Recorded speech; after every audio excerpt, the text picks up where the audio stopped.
You're watching the award-winning GHS-TV, a nationally recognized student television station.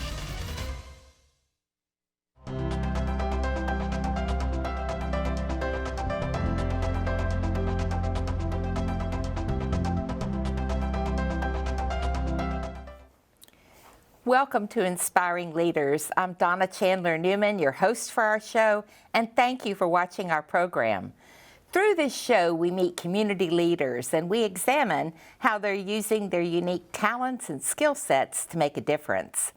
And through our discussions, we hope to inspire others to discover and to share their own leadership abilities for the overall betterment of our community.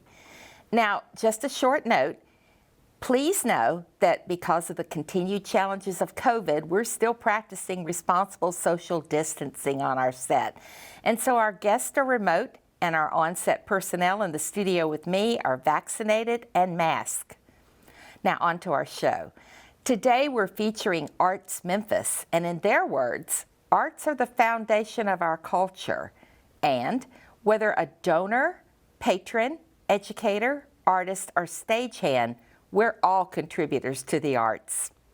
In other words, we all play a role, and thank heavens it seems that the role of Arts Memphis is to serve as our anchor entity, promoting and supporting the arts in our community. Now, in this first portion of our show, we'll meet Elizabeth Rouse, President and Chief Executive Officer of Arts Memphis. And in our second segment, we'll talk with Gail Yulhorn, Chair of the Board of Directors for Arts Memphis. Joining us now, Elizabeth Rouse, President and Chief Executive Officer for Arts Memphis. Welcome, Elizabeth. Hi, thank you so much for having me today, Donna. I'm so glad that you're here with us. You know, Elizabeth, you have quite the background. Could you tell us a little bit about your background and how you became involved with Arts Memphis? Sure. I've been at Arts Memphis for about 16 years. I moved here to work at Arts Memphis, which was then the Greater Memphis Arts Council. I came to Memphis from South Carolina, where I went to college, and also that's where my work in nonprofits began. I was a business major. I don't have an arts background, but I sure have enjoyed getting to know the arts world over the last almost 16 years. And I grew up in Mobile, Alabama, and still have family there, and am proud to be a Memphian now. Well, we're certainly glad to have you. You've certainly been great with Arts Memphis. Now, you didn't start as the CEO. Tell me how you progressed to that position. Sure. I took a job at Arts Memphis in 2006 on the development team, working on a project that we actually still do today called Conservation Through Art. It's a partnership we have with Ducks Unlimited, where we raise funds for the arts and conservation.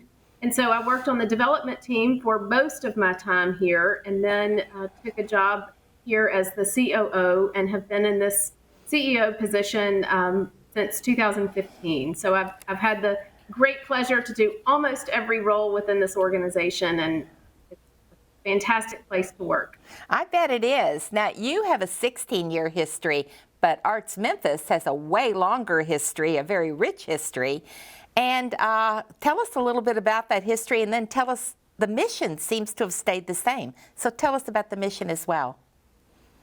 Sure. So Arts Memphis was founded in 1963, actually by a group of volunteers who were associated with the Memphis Symphony Orchestra. They were going out to seek federal funding at the time, and Memphis did not have any kind of arts council. And so the Arts Council was formed back in 1963, and the purpose then and the purpose still today is to support the arts all across Shelby County. So while we started in 1963 and we're supporting just a few organizations for so much of our history, today we provide funding to more than 60 organizations and now also hundreds of artists. So things have evolved over time. The needs of our arts community are continuing to evolve, and so Arts Memphis considers itself a learning and evolving organization so that we can best strengthen our community by strengthening the arts sector. Well, thank heavens you've been flexible throughout it. And speaking of flexibility, nothing has made us more flexible than COVID. Talk a little bit about what COVID has done to the arts in Memphis in general and to your organization. Sure. So the arts have obviously been one of the industries most affected by the COVID pandemic. The arts were the first to shut down back in March of 2020 and will probably be the last to fully reopen. The arts are open today, but not at full capacity like they were pre-pandemic. So starting in March of 2020, Arts Memphis really stepped up our role as being that convener for the arts community. We brought arts leaders together over Zoom, which we've all learned a lot about, and helped them have a place to talk to one another about how they were dealing with challenges of making decisions to cancel shows, to shut down, to send employees home, to how to work remotely, how to navigate these new things that came up, like SPs, which have been, and PPP loans, which have been so important to keeping arts organizations alive. And so we continually bring arts leaders together to help navigate these challenges. These days, the conversations are around masks and vaccination policies and health procedures and things like that. So a lot has changed, but we have a really strong arts community and an even more connected arts community than we had before the pandemic, which is fantastic, and Memphis should really be proud of. You know, I've been fascinated. I sit on the Germantown Community Theater Board, and I've been fascinated with how much we rely on Arts Memphis. It's not an organization that just raises money and gives it out. It's so much more with what you were referencing a minute ago. You do other things besides that. What else? We do. So our grant making is a huge part of what we do, and throughout the pandemic, we have been able to fulfill our commitments to arts groups and continue to make grants. We've also stepped up right now. We have some special fundraising efforts going on to help support organizations through recovery. But outside of that grant making and bringing arts groups together to learn and to share with one another, we also help them, I like to say, with the business side of things. We help them learn about and then complete grant applications with other funders. We help them promote what they're doing through our website and our social media. In fact, we have an online events calendar on artsmemphis.org where there's a huge listing of all the arts events happening across the community, from downtown to Collierville and everywhere in between. And so we really help generate art support, not just for Arts Memphis to be able to support organizations and artists directly, but we help to bring a greater awareness for the arts sector. I'll also say that during the pandemic, one of the things that we have done really starting early in the spring of 2020 was we began to collect data through our very thorough application process. And that data helped us understand what the immediate needs of the arts sector were and continue to be. In fact, that data showed us that from a financial perspective, from March of 2020 to August of 2021, which is the latest information we have, arts organizations collectively saw revenue losses of more than $24 million. Oh, wow. That would be much worse. Yes, and that would be much worse if we'd not had some of these relief opportunities. We also know that more than 50% of positions within arts organizations continue as of last fall to be on hold. So more than 50% of those who had employment through the arts pre-pandemic have not been able to regain that employment. And most of the positions that have not been brought back are contract positions, which we all know impacts artists of all types the most. So that data has really helped us prioritize our work and go out and fundraise so that we can support these arts organizations through what will be a long recovery period. And not just the organizations. I was surprised to hear that you also support artists. Tell me about that. Sure. So pre-pandemic, we had one grant program and supported visual artists with $5,000 grants. We gave out about $30,000 each year to visual artists. And so we had a little bit of history with that, but really most of our work before the pandemic was focused on organizations. And because we immediately saw the impact that the shutdown of arts organizations and the shutdown of all kinds of venues and restaurants that maybe weren't hiring musicians and other types of artists, we saw that impact was so huge that we started an artist emergency fund we had some national funders and some local funders step forward to contribute above and beyond what they normally do for the arts. And so we launched an Artist Emergency Fund that has now supported more than 700 artists through more than $600,000. These are artists of all types. It's choreographers, dancers, musicians, visual artists. And that funding has been unrestricted. It's enabled them to do things like pay their rent or maybe have an extra month in their studio, or in some cases help cover childcare and things like that. So the funding for basic expenses so that they could make it through this time of not having as much contract work. You know, COVID has changed our world forever in about 1 billion ways. Tell me how it has changed the arts in general and your organization. Sure. So before the pandemic, we really had access to very few virtual arts experiences that were produced by local arts organizations. And groups have been so creative in figuring out ways to make sure that Memphians could still access the arts during this time, and created virtual experiences that probably will never go away. So now you can enjoy indie films from your den, and you can watch Collage Dance Collective on WREG or other TV networks, or you can participate in a metal museum project on Zoom.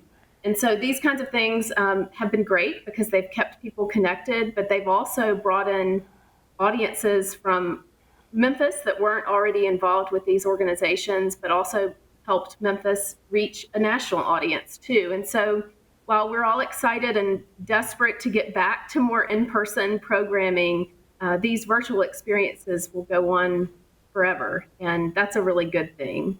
For Arts Memphis, we have 6 employees, and we have been in and out of the office throughout the pandemic, and all learned that we can work wherever, and it's been important for us to be able to work remotely when we needed to, but to still be here to serve our arts community. So as you look at arts in Memphis, why are the arts so important to our community? The arts are, one, an economic driver. In fact, before the pandemic, the nonprofit arts alone were about a $200 billion industry in Shelby County, and helped sustain more than 6,000 full-time equivalent positions. Obviously, the arts are a tourist attraction, which helps generate revenue for our local and state government. But outside of the economic impacts and reasons that we've really seen the importance of the arts increase over the last 2 years are the role that the arts play in youth development, in bridging differences and bringing people together. The arts offer that healing and connection, and so many of these things that our community has needed so much while we've been going through this. Well, I'm a believer, and I know you are, and I'm just really so happy to see you guys contributing so much and continuing to increase awareness of the arts in our community. Thank you so much, Arts Memphis and Elizabeth Rouse, for what you do for our community. And thank you for appearing today. Thank you so much. All right.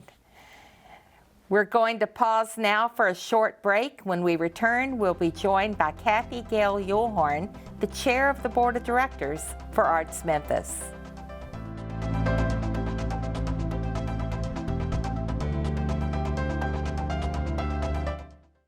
And it's very fun to be in band, trust me. It's so much fun. When I was an 8th grader and I saw them march, and I was like, wow, I need to be a part of this. Our main performing group is the varsity band. That encompasses our marching band and our varsity concert band.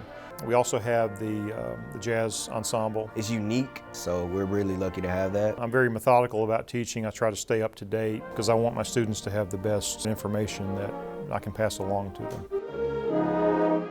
He's excellent. He commands a sort of drive that we didn't exactly have. I lead the class, but I also believe in the students self-assessing their work. The leadership is led by the students. We lead most of the practices. It's basically just student-led. And I think that's important for them to take that kind of ownership. If you want to be a musician, you gain extremely important music skills, music techniques. 1, 2, 3. There's so many opportunities for fellowship, and band is a family. And you develop that small community where you support each other, not only musically, but in many ways. Really, without the band, the football games would be lame. Without the band, you wouldn't really have the pep rallies. The band is like a good foundation for the school spirit. If you want to join band, just do it. I think band was the best part of my high school career. For more information about the Kappa program, visit ghskappa.com or call 755-7775. You're watching the award-winning GHS-TV, a nationally recognized student television station. Welcome back. I'm your host, Donna Chandler Newman, and you're watching Inspiring Leaders. Today we're talking with Arts Memphis, and we're happy to welcome Kathy Gail Yulhorn, Chair of the Board of Directors for Arts Memphis. Welcome, Kathy Gail. Hi, Donna. Thanks for having us today. Well, thank you so much for being here. You know, this is a volunteer job for you. You're an attorney by trade. Tell me why and how you got involved with Arts Memphis. Great. Well, I just came upon my 20th anniversary here in Memphis. I'm not a native Memphian, but I married a native Memphian. And when I first arrived in Memphis, besides my husband, I knew very few people. And really, I can truly say it was Arts Memphis and the organizations that it represents and supports that actually introduced me and made me love my new home. First, I attended Arts Memphis events immediately upon arriving in the city. An interior designer friend suggested my husband and I attend one of Arts Memphis' biggest fundraisers called the Artifactor event. And we had, of course, had a wonderful time, met some wonderful people. After that event, I was fortunate enough to be asked to participate in some of Arts Memphis' grant programs. I participated on the Tennessee Arts Commission grant panel, and then participated on several operating support grant panels. My involvement with the organization has grown. I have been working with them in some capacity for over 16 years. And I joined the board about 6 years ago, and I'm currently serving as board chair. Well, so you and Elizabeth go back pretty much the same amount of time, don't you? We do. We do. Yeah, and neither of you native Memphians, but both of you in love with Memphis and in love with the arts in Memphis. That's good. Yes. It really Yes. is. Well, so chairman of the board, that's big responsibility, isn't it? Tell me a little bit about your board. So we have always had, and Arts Memphis has always had a very active board. Currently, we have 27 board members. Representing all different facets of the city and of with expertise in different industries.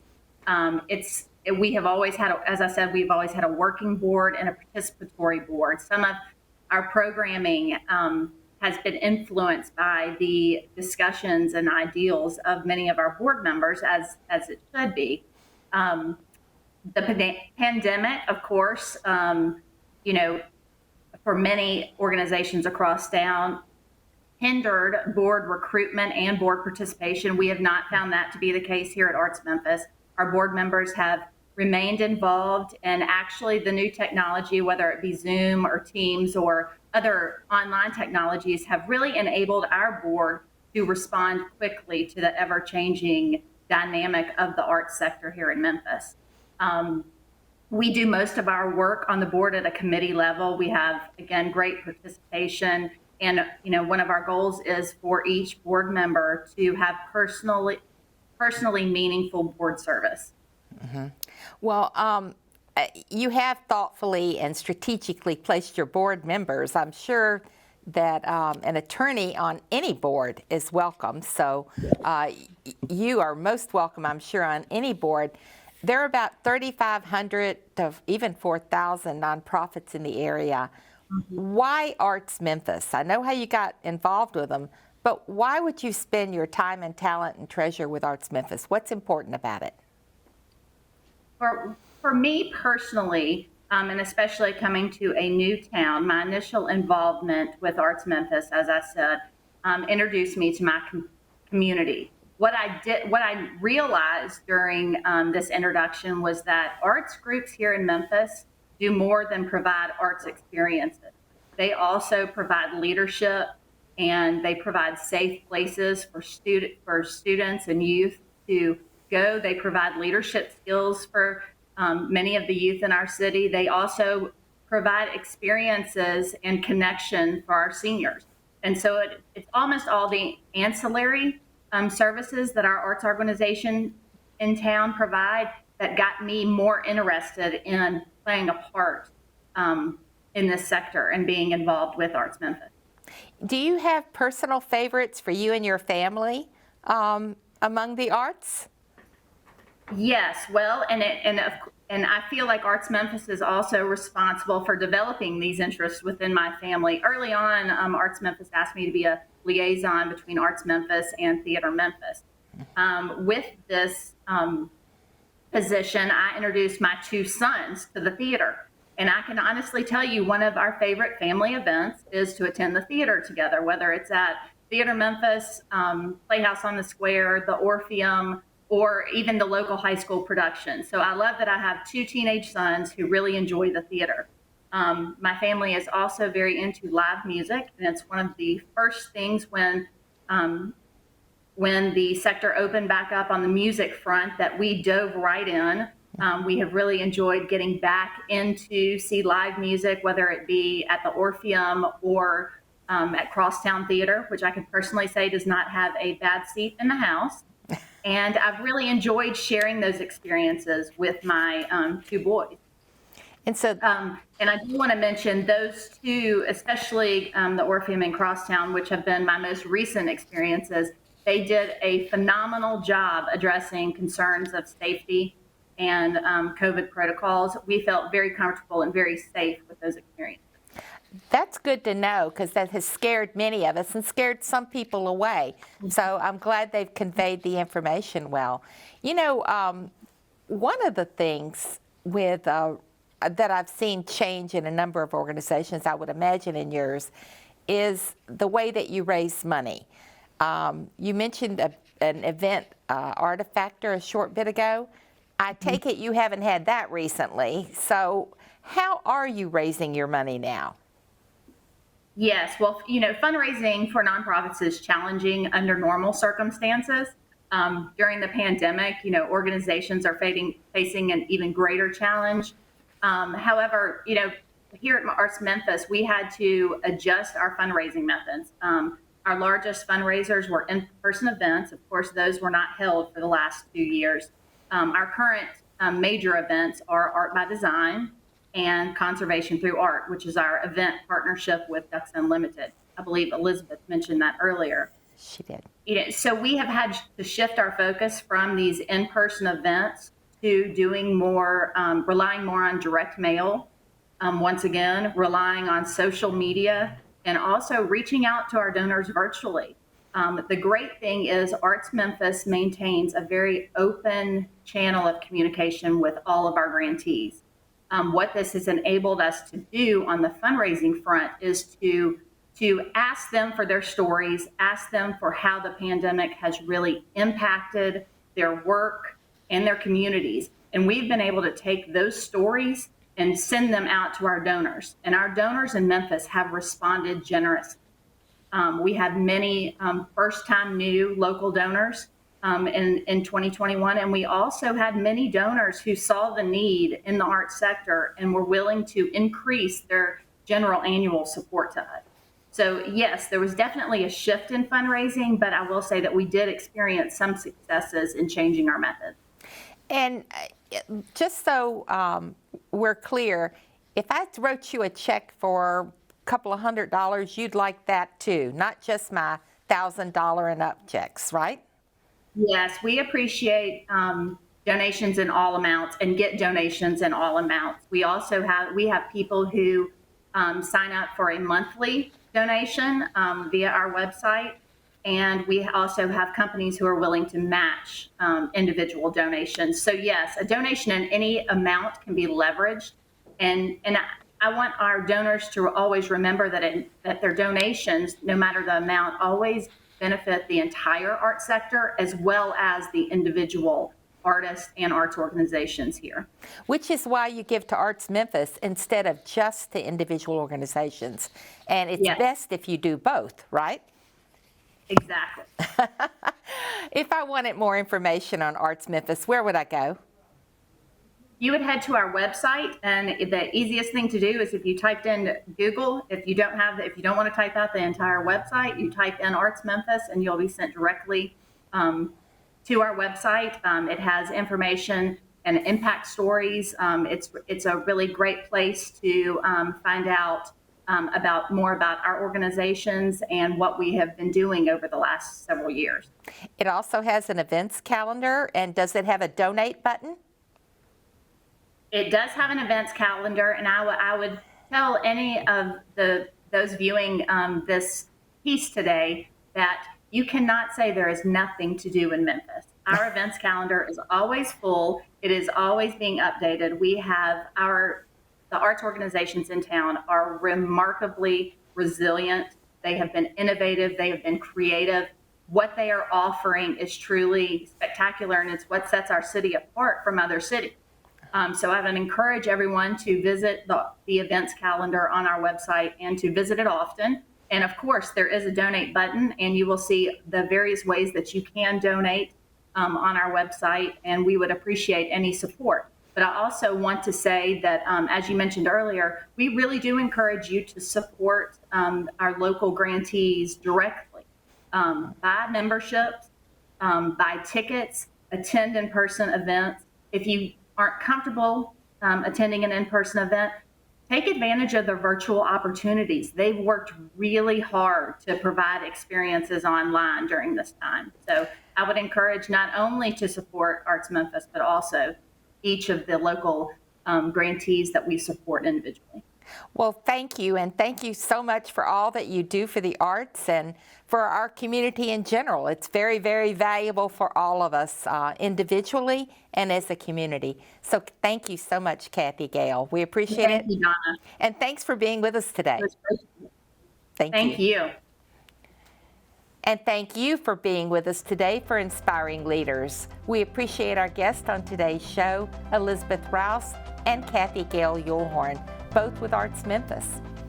If you'd like to donate, volunteer, or just get further information on Arts Memphis, or look at their event calendar, you can check out their Facebook page or visit their website, artsmemphis.org. Now, if you're interested in the air dates of Inspiring Leaders or for the station's complete programming information, then visit GHS-TV, GHS-TV.org, where we're streaming live 24 hours a day. You can keep up with GHS-TV by visiting our website. We hope you'll like us on Facebook, follow us on Twitter, Instagram, and YouTube. Thank you for joining us. Be sure and watch us again next month as we present more Inspiring Leaders.